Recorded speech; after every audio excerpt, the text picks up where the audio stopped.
Look, I was interested to note your point about fuel security. Do we have fuel security? We're meant to have a minimum 90 days. I don't believe we do, no. I'm of a generation, so I was born in 82, so I'm coming up to 40 years now. Some people might consider that a bit young. However, I think it's to our testament. I believe in the 80s, when we used to see a lot of refining still occurring in and around Melbourne, as I was a kid driving over the Westgate Bridge and things like that, we need to go back to that. I believe that's the only way to realistically have that fuel security. Absolutely. And from a strategic standpoint and security standpoint, with my defence background, it's absolutely paramount. And also to risk mitigate against the situation we've just faced. And also on that situation we've just faced. And that highlights just how out of touch the majors are. It took Senator Hanson to raise the prospect of, a potential 50% fuel excise cut to alleviate the problem in the short term before the government decided to adopt that. Now, to anyone that's capable of critical thought, that was the obvious short-term solution. Why did it need to be suggested to them to do such a thing? If I can interrupt, this is extraordinary. This bloke has never been in politics.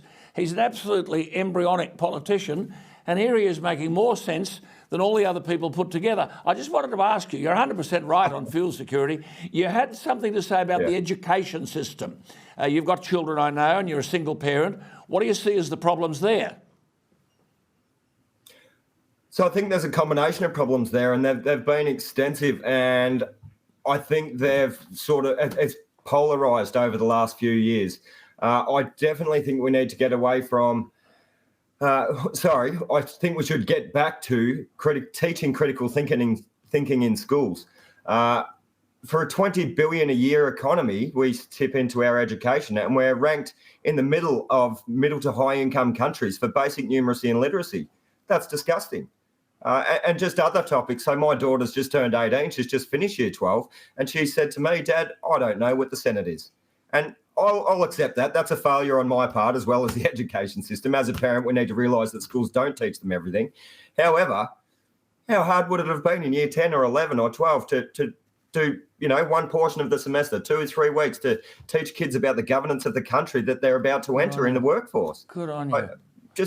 Hey, tell you what, listen, we've run out of time, but Warren Pickering, we need more of you in the Parliament, and all you Victorians down there, you've got a chance on Saturday. This bloke's after a Senate seat. We want these sorts of people. Here's a bloke who worked in the coal industry in Queensland. He's tremendously broad-brushed in terms of his interests and, of course, articulate, and has a view, and it's an independent view. Warren, good to talk to you. We need more of you in the Parliament. I really wish you well on Saturday. Thank you, Alan. I appreciate your time, and I agree entirely. We need a few of me. Good on you.